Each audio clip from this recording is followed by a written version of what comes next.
In this week's video, we're going to be taking a look at the city of Berlin, the largest city in modern-day Germany. It has a very interesting backstory. It was the capital of the German Empire, which came into existence, we're told, when Germany unified in 1871. We got a lot of parallels in our dating here as we go from city to city. Until the November Revolution of 1918, another parallel with what's going on in the Russian regions at that time, post-WW1. And I could go a lot deeper into the historical narrative of this location, but the purpose of my videos is to bring you the architecture and let you come to your own conclusions while I share my own. I found an old city seal of Berlin, which I thought was interesting. We're told that this is the Brandenburg Eagle, which predates the modern bear as the symbol of Berlin.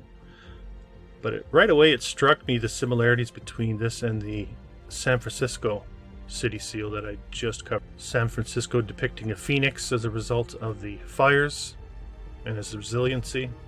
But I really do wonder, when we're seeing this eagle symbolism, is there some double meaning there with the phoenix and the rising from the ashes, the new world coming out of the old world? And I won't go too deep into the great mid-century conflict of the 20th century with the mustached man, just trying to avoid the shadow bending sensors as best I can. This is supposedly a model of what he intended for the 1,000-year Reich, the splendor that was to come after victory during that time. You see some of them here depicting an arch that they wanted to build. As we go through these pictures, I think you'll come to understand that this was already in existence, and they were much more spectacular than these models are even showing. So something's very strange about the burying and the demonization of this type of architecture in this process that's come down to us through time. So let's get into the slideshow. Thanks for being here.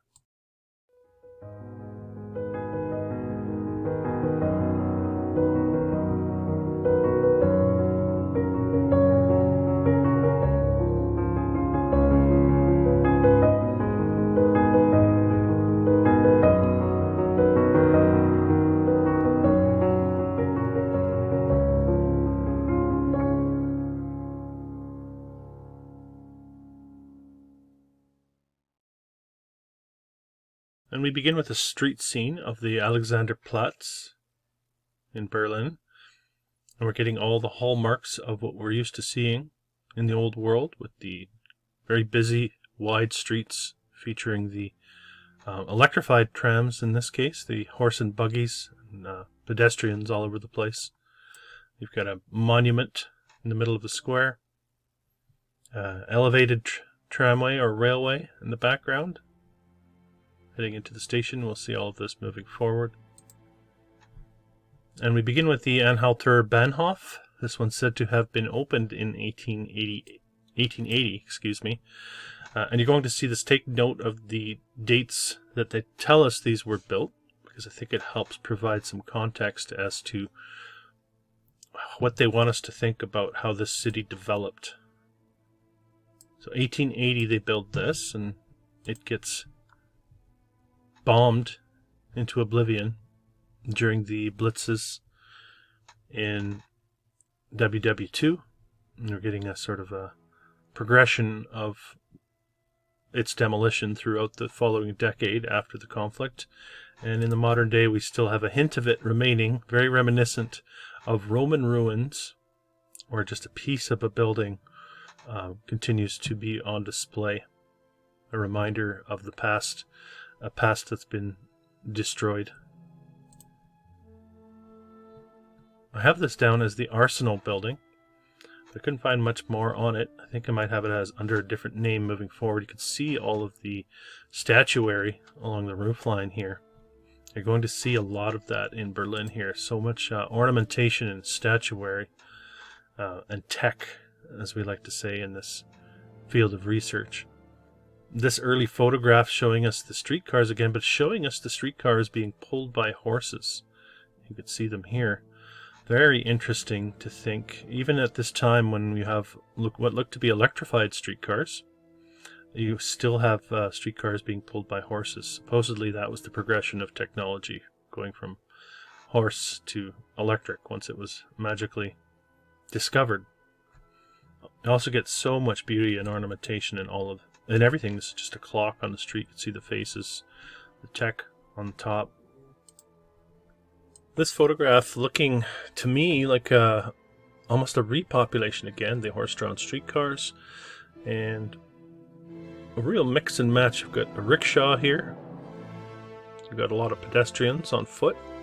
A bit of a military celebration going on, and then you have these massive structures, again with the heavy statuary and decoration going on. So we have a bit of a contradiction between the people and the structures. That theme seems to continue throughout this old world research. I found this very interesting. On the right is the French cathedral, we're told, and its twin building on the left, which is considered the German cathedral. Definitely having a feel of two nodes when this is coupled in with the energetics of the old world. The two domes directly across from each other in identical structures. Very interesting. When we turn the clocks forward a little bit, before everything was bombed, I suppose, this is in the 30s, and you get a nice sense of what the roof lines looked like along the streets of Berlin, with all of its heavily ornamented tech, domes, spires. Definitely an old world hub. It's no wonder that it was the capital of the German Empire, and the Prussian before that. And these structures, very reminiscent to me of many of the buildings I've seen in North America. Now the narrative will say that it's because we had German immigrants come over and build them. I would suggest that these are all part of a civilization that existed that has been erased from our memory, and those are just cover stories. In this old bird's eye drawing of Berlin from the early 1800s, you can still see all the tech and domes. You also get a bit of a star fort configuration here. So looking very well built, even in the depiction from that very early time period. The Board of Trade building,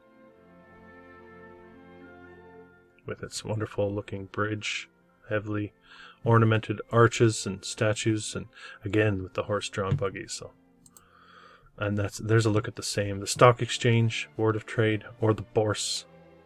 You can see the build date on that coming out of the mid-19th century. A 4-year build time on this one, and of course it was bombed in 1944. Mid-1800s this was built. And they had some good statue builders in Berlin, didn't they? And there's a look at it being demolished several years after the war ends. The Brandenburg Gate, with its horse and chariots on top. A bit of a signature in Berlin. And let me point out again the brick paved streets. Almost every city we've looked at have brick paved streets, part of the old world infrastructure as far as I'm concerned.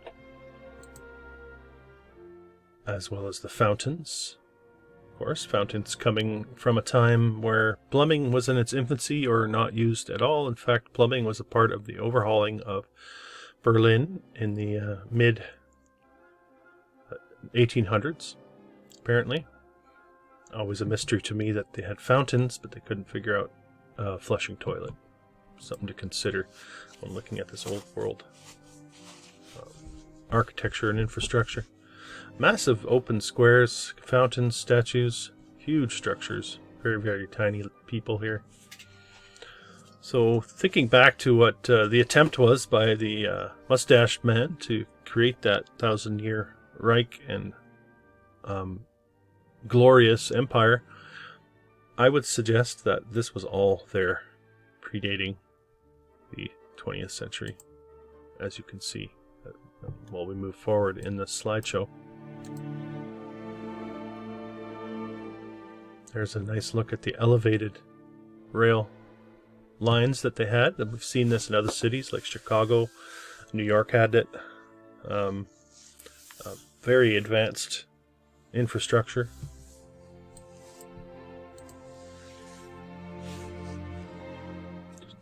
Check out the tech on this. All of these, so heavily ornamented. Also very noteworthy is that Berlin did host its own great industrial exhibition in 1896. Just a few shots of the structures that were built for that. Of course, they'll tell us they were temporary, just like everywhere else. The narrative seems to repeat wherever we go. They also say it featured a massive telescope for viewing the heavens, so we're getting that astronomy narrative being solidified, not just on our continent, in North America here. Truly remarkable architecture. And what a tragedy that so much of this was destroyed.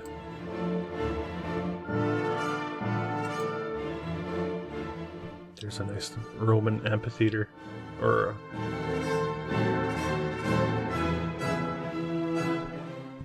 reminiscent of the Nashville amphitheater. Parthenon, excuse me.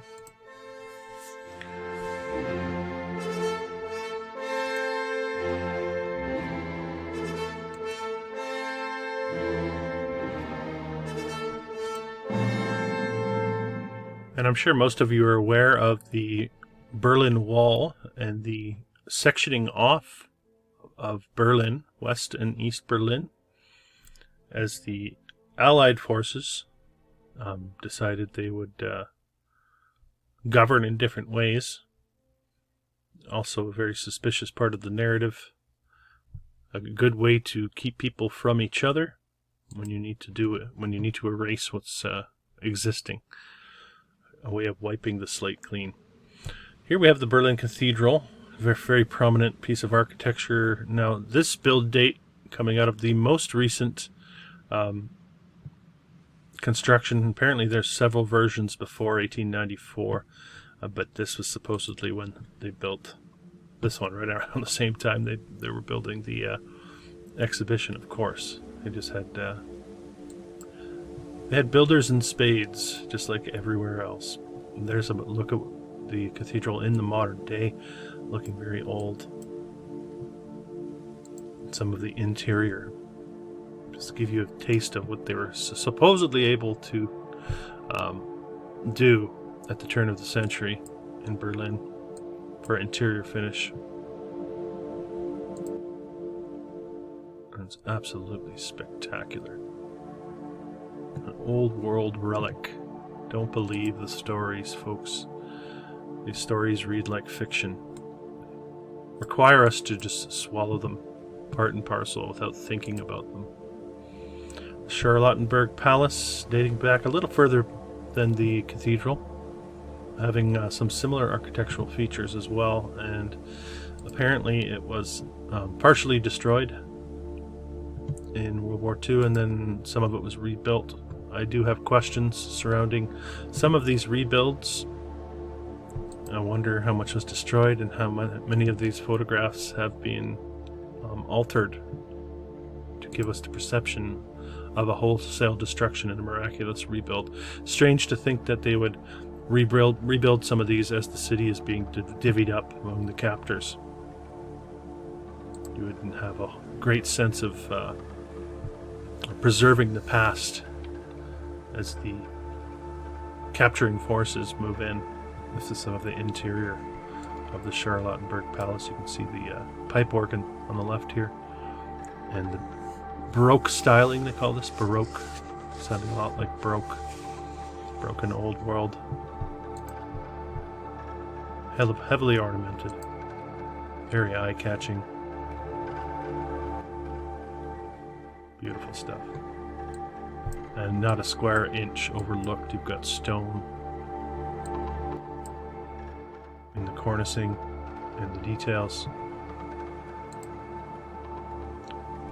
Looking very gilded.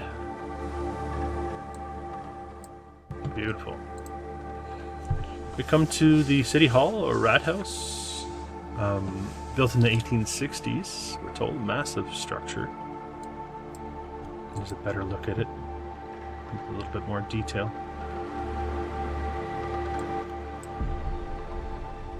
And we do have some interior shots as well. No doubt some of this has been modernized, but these are actual feats of architecture and engineering, these structures. There's a nice close-up of the clock tower. Interesting, because you get the number 4 as an IV, where we see this so often as 4 eyes in this field of research. And again, is that the eagle, or is it a phoenix?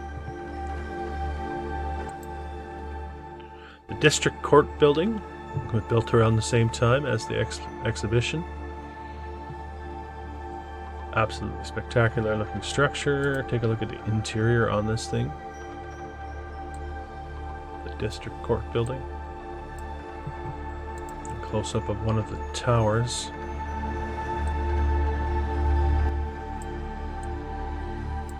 Magnificent architecture. And there's an older look at the interior. This is interesting as well, in the middle of these stairs. Not sure what the function of that would be. Very old world indeed. Berlin giving us a real sense of the permanence of the infrastructure. Not really having the feel of a natural landscape, separate and having been carved from a natural landscape, but rather looking like the infrastructure itself has a sense of permanence, with all the canals and the bridges and the way everything sort of just seamlessly blends together. And again, horse drawn. Oh, that's not a streetcar. Apologies. A nice look at the elevated railway at a very early time period. Just seems like such a contradiction to see the old rickety horse and cart, somewhat living in a state of poverty, I would suggest, while you have all of this infrastructure and architecture all around you. The modern day Bode Museum was once the Emperor Frederick Gallery. You can see the time frame of construction. This one still stands, and looking very old as well, having that real Romanesque feel to it. Again, the permanence of the canals. Decoration built right into the banks of the canal. Is this for the passers-by on the boats? And some of the interior of the museum. As this seems to be so often the case, the building itself matching, if not exceeding, the marvels held within of the museum, especially when they fill them with modern art. On the right here, you can see the Equitable Bank building. 2-year build time on that. And there's a better look at it.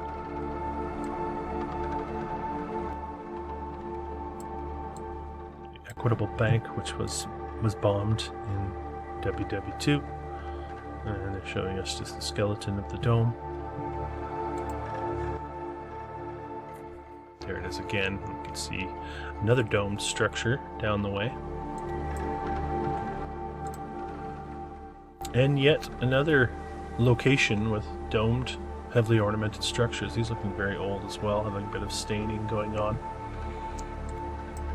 I just can't get over the amount of statuary. Take a look as we zoom in here. Absolutely frivolous. This was no doubt a massive energetic node on the old world grid that the parasites had to do away with. And one of the last ones, I would say, maybe a stronghold, an old world stronghold, that was eventually decimated and reclaimed. Carved up, really. There's apparently West Germany was carved up into a British section, a French section, and an American section, while the other part was run by the Soviet bloc. Yet another dome. Oh, so not one. 1, 2, 3, 4, 5 domes. Remarkable. There's the French cathedral, you can see. We're told it's built in the 1700s. There it is in the modern day. 1700s, these things stand the test of time. And I would suggest much of what we're seeing here stretches back into that time frame and likely beyond.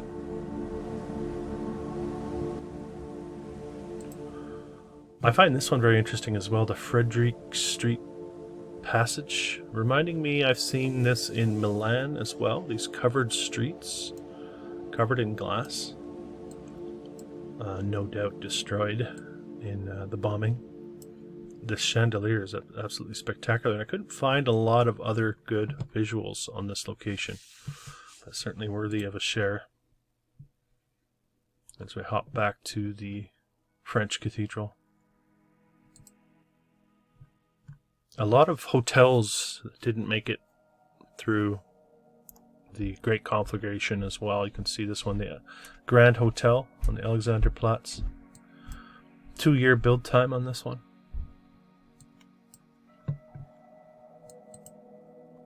We'll keep moving forward. I wonder if some of these were simplified and modified. This one has a feel of a mixture of old and new.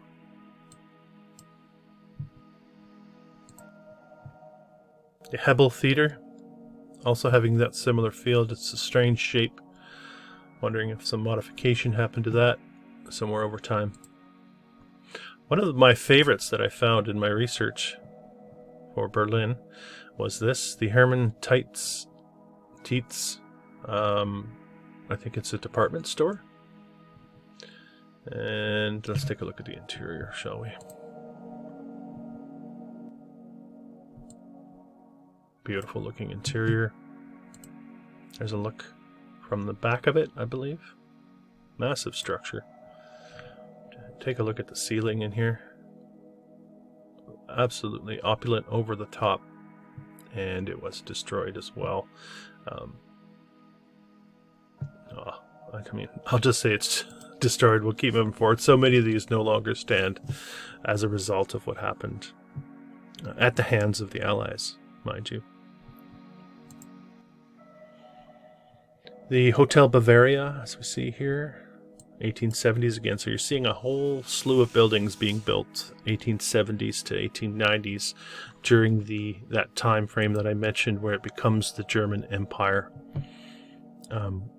aligning with what's going on post-Civil War in America, time frame wise, which just strikes me as a reset timeline.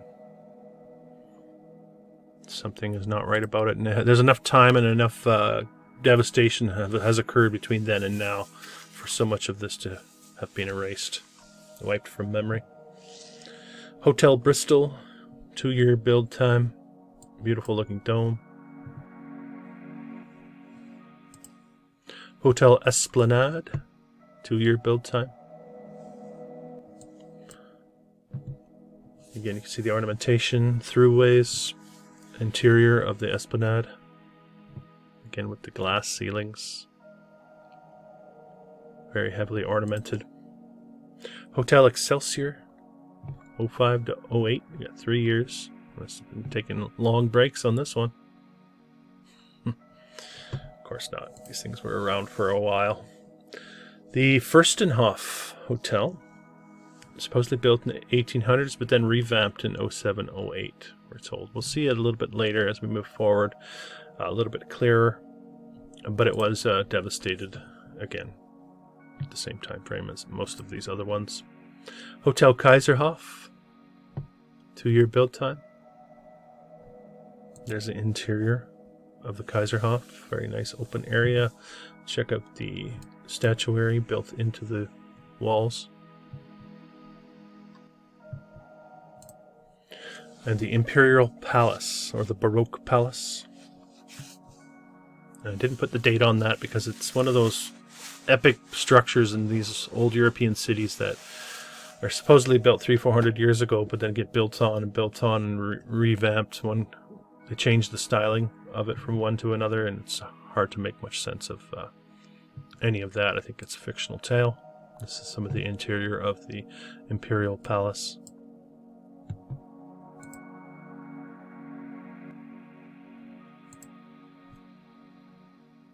Absolutely spectacular. Take a look at the paintings on the ceilings.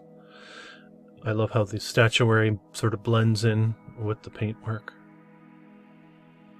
It's certainly not something we can replicate in the modern day.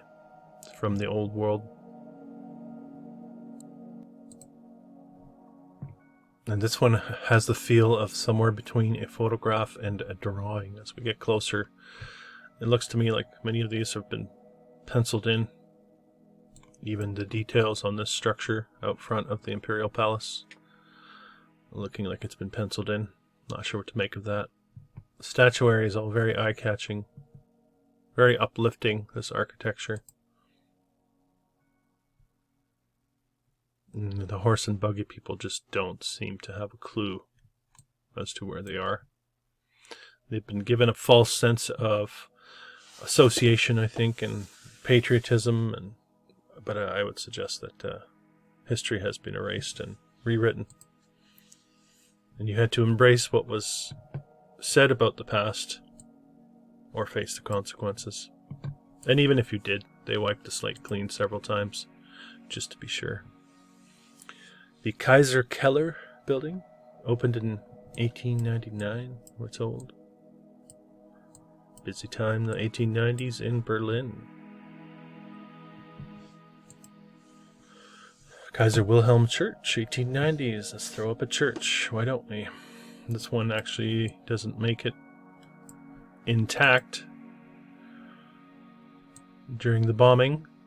I believe it has been restored in a partial state. Never fully rebuilt in its former glory. The Kaiser Wilhelm Palace, built in 3 years in 1830s. And none of this looking like it's from different eras. This is all part of the same old world spectacular city, as far as I'm concerned.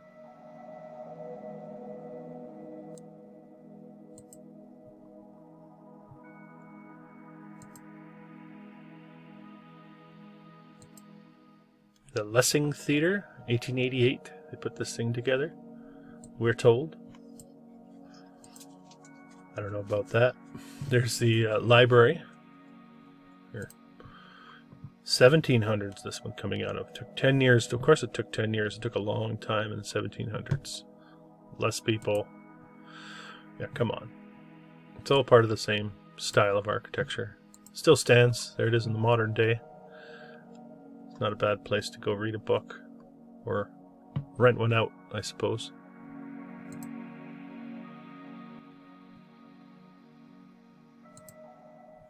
The Monbijou Palace, very early time period on this one, 3-year build time.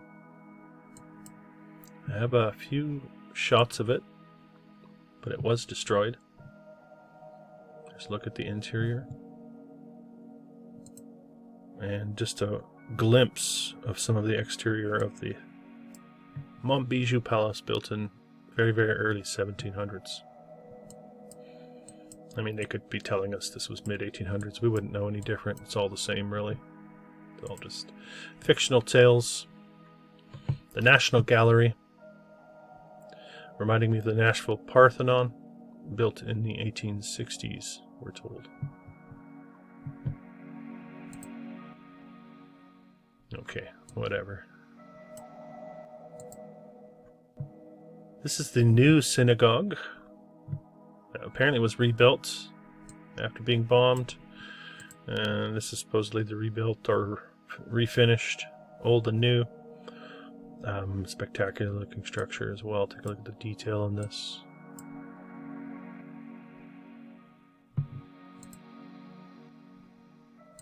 The Opera House here on the left, and the Hedwig's Church with the massive dome on the right. There's another, well, there's a look at the Opera House.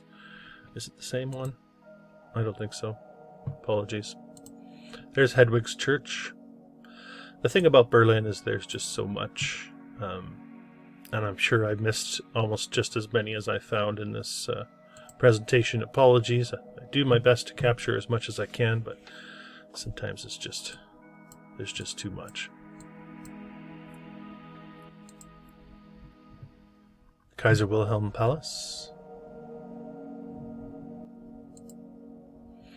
The Palace Hotel, you can see here on the right. And this one looks like the Hotel Bellevue on the left.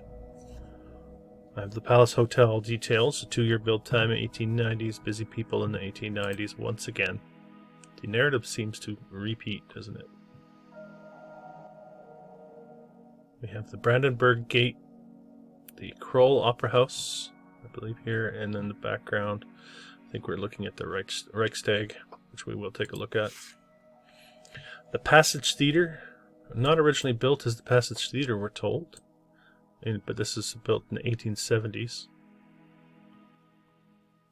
But again, no visible difference in timelines for when these things were actually built. This all looks part of the same city that's been there for a very long time. The post office building, of course you have to have a place to mail your letters. 1875 to 81. We have a lower courtyard area down here. Fantastic looking bit of statuary on the front, which is no longer there, as you can see. Still stands, but that part is gone. But no less a spectacular looking structure. The Potsdamer Platz doesn't look like this anymore. This is the modern Potsdamer Platz. Any questions? And there's the hotel we were looking at a little bit earlier on. Very unique looking with those shaped domes on it. A lot going on in this photograph as well. Looking very busy in the streets here. I don't know if this horse is real. Interesting tech going on up here as well, with the street lights and almost like a net type shape. Very interesting.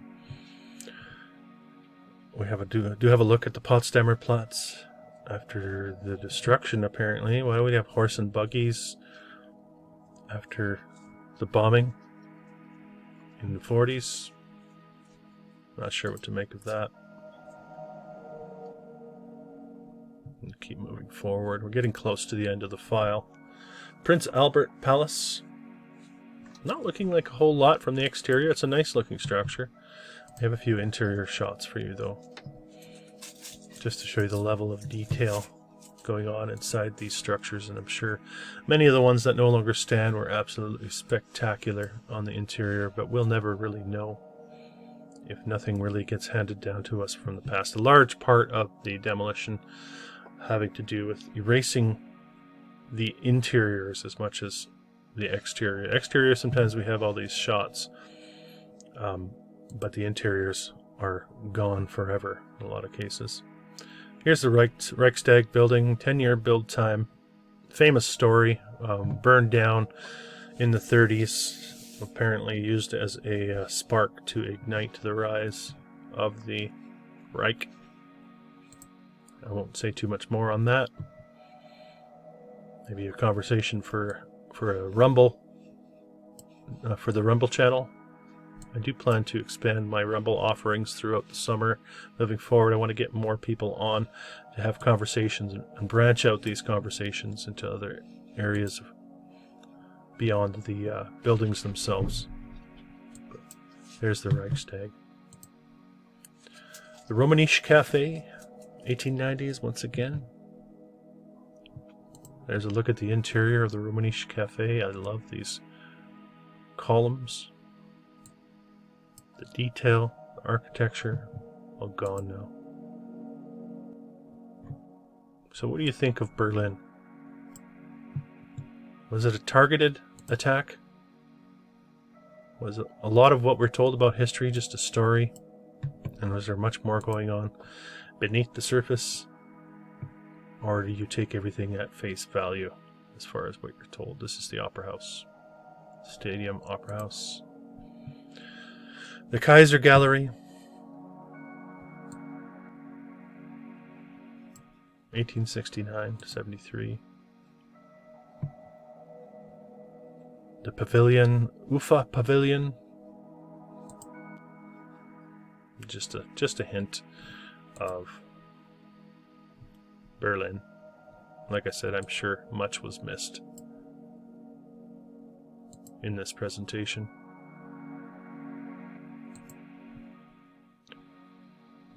But absolutely spectacular. I'm sure you would agree with me.